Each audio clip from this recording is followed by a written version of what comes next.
de choses, vous devez savoir que Dieu n'est pas insensible à vos problèmes. Très souvent, les gens pensent vraiment que Dieu est insensible à leurs problèmes. C'est comme si Dieu ne connaît pas ce que vous traversez. C'est comme si Dieu ne sait pas par où vous passez. Dieu connaît nos problèmes, mes amis. Que personne ne vous trompe. Il n'y a personne ici sur la terre qui se soucie de nous comme Dieu. Je l'avais dit hier. Dieu ne nous a pas laissés dans cette planète et il nous a oubliés. Non. Il a des plans pour chaque personne ici, quel que soit le moyen dont tu es entré dans ce monde. Jérémie chapitre 29, verset 11. La Bible dit, je connais. Qui connaît cela? C'est Dieu. Il dit, il connaît le projet qu'il a formé. Pour qui? Pour toi. Dieu, je le dis mon ami. Il y a des choses que tu ne connais pas, Dieu le connaît. C'est pour cela qu'il dit que j'ai un projet pour toi. Alléluia. Maintenant, ce que vous devez comprendre, le projet se fait dans le présent pour s'accomplir dans le futur. Maintenant, dans le présent, Dieu a un projet pour toi. Et Dieu va le réaliser dans le futur. Ne baissez jamais les bras parce que la vie ne te donne pas ce que tu as envie d'avoir. Ne baissez jamais les bras parce que la vie n'a pas encore commencé à te faire de sourire. Ne baissez jamais les bras. Vous savez, la vie d'une personne est comme un livre. Lorsque vous ouvrez un livre, regardez, ça c'est un livre, n'est-ce pas? Quand j'ouvre les livres, qu'est-ce que vous constatez? Vous voyez ici, il y a quoi? Une page noire. Ici, il y a encore quoi? Une page noire. La vie de certaines personnes commence comme des pages noires. C'est ainsi. Il faut que les gens soient patients. Il faut que les gens vous donnent le temps pour comprendre ce que Dieu fera avec vous. Ne jugez jamais quelqu'un dans la jeunesse de sa vie. Laissez la personne au commencement et observez. Vous allez voir ce que Dieu fera. Première page noire, deuxième page noire. Mais quand nous entrons maintenant, troisième page, vous remarquez quoi? Ça devient maintenant blanche. Et quatrième page, ça devient blanche. Il y a des gens ici, ils ont débuté leur vie avec des problèmes, avec des misères, avec des difficultés, avec la pauvreté. Pendant 10 ans, 20 ans, des décennies de problèmes. Et quand vous entrez au 21e année de votre vie, ça commence à devenir blanc. Mais il n'y a rien. Mais lorsque vous tournez encore, vous allez voir maintenant, on commence à mettre la table de matière. Et on met la table de matière, ce n'est pas encore vraiment ce que Dieu veut faire. La table de matière, ce n'est qu'un projet. On vous dit ce que vous allez lire plus tard. Vous ne lisez pas encore, mais on vous dit, on va imprimer les choses que vous allez lire. La Bible dit dans le psaume 139, notre vie est comme un livre.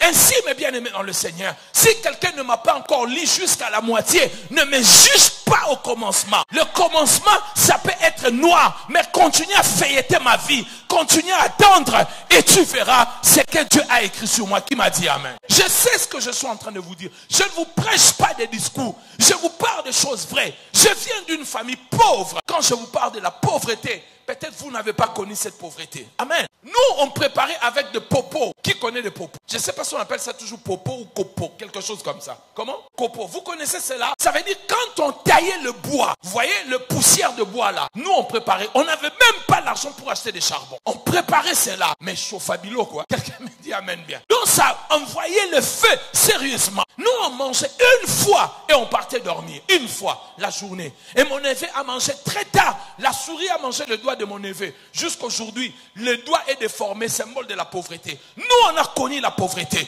Nous, quand on préparait la bouillie, on ne mettait pas du sucre parce qu'on n'avait pas l'argent, on mettait du sel. Nous, on a connu des choses, mes bien-aimés. On a vécu dans une pauvreté extrême. Mais Dieu nous a tirés de là parce que c'était le commencement. Ce n'était pas la fin. Mais Dieu a donné à presque une grande partie des gens de ma famille, Dieu nous a donné de grandes bénédictions. On a eu des commerces, on a eu des affaires, des restaurants, on a eu des champs, beaucoup de choses. Nous sommes passés d'une famille pauvre et Dieu nous a donné un avenir. Dieu vous donnera un avenir. Je ne sais pas d'où vous venez, mais Dieu a un plan pour chacun de vous ici. Dieu a un plan. Gédéon, il vient d'une famille pauvre. Il est dit lui-même, ma famille est la plus pauvre de cette contrée. Mais Dieu sait ce que vous traversez. Dieu connaît votre situation, frères et sœurs. J'insiste, Dieu connaît. Dieu le sait. Il sait ce qu'il va faire. Un jour, ce que vous pensez, ce que vous rêvez, ça deviendra une réalité. Je commençais à voir l'Europe dans le songe.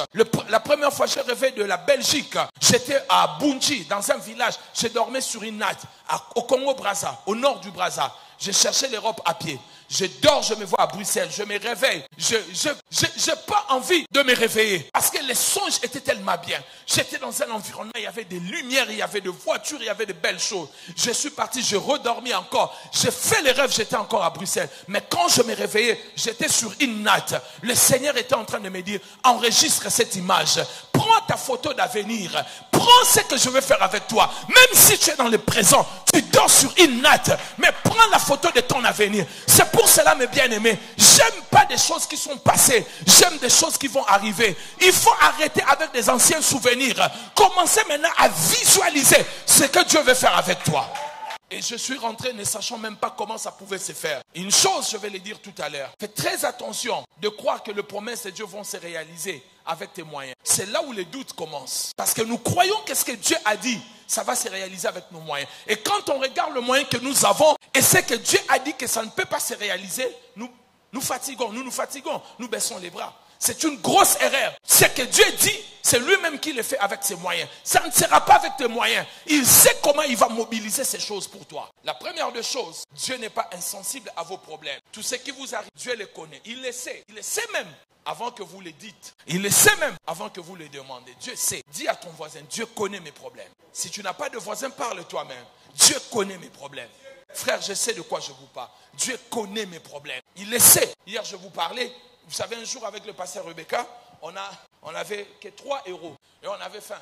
On a acheté tacos à Paris, on appelait ça kebab. On s'est partagé au milieu. Et puis on a partagé. Et on n'avait même pas l'argent pour acheter une bouteille d'eau de 20 centimes, de moins de $1.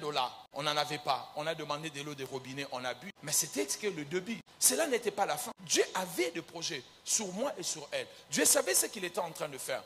Aujourd'hui, toutes ces choses sont derrière nous. Je peux acheter aujourd'hui 100 000 tacos si je le veux. Même 50 000, je ne sais pas. Je peux acheter des tacos comme je veux aujourd'hui. Amen. Donc c'est pour dire, mes bien-aimés, je ne sais pas par où tu passes. Mais attention, ne définissez pas votre vie comme si c'est le terminus là où vous êtes. Non, le départ n'est pas le terminus. Si vous me voyez au départ, ne croyez pas que je suis arrivé. Je ne suis qu'au commencement de ma vie. Laissez-moi le temps. La plus grosse erreur de gens, les gens ont cru que ce qu'ils sont en train de vivre aujourd'hui, ils les vivront demain. Non, demain les choses seront meilleures. Demain les choses vont changer. Demain, tu posséderas ce que Dieu t'a. Croyez, ne doutez pas parce que tout va se faire par la foi, selon ce que tu crois. Jésus disait que tout soit fait selon ta foi. Pas ma foi, mais ta foi. Il faut croire. Il faut croire que demain, ça sera meilleur. Dieu, il connaît le problème de chacun. Et il le sait même avant que vous le présentez. Matthieu chapitre 6, verset 8. Lisez, vous allez voir ce que dit la Bible. Matthieu chapitre 6, verset 8. Qui peut lire pour Matthieu chapitre 6, verset 8. Qui peut lire? Votre Père sait quoi? De quoi vous avez besoin? Dieu sait de quoi vous avez besoin. Chers frères et sœurs, attends ma soeur. Dieu sait de quoi vous avez besoin. C'est ce que je suis en train de vous dire. Il n'est pas insensible. Dieu sait de quoi vous avez besoin. Mais quand ça dure, de fond, on pense que Dieu ne le sait plus. Il le sait. Mais ce que j'aime avec Dieu, il ne le sait pas parce que vous l'avez informé. Il le sait pourquoi? Avant même que vous le présentez, que vous le demandez, il sait déjà. Dis à ton voisin, Dieu connaît mes problèmes.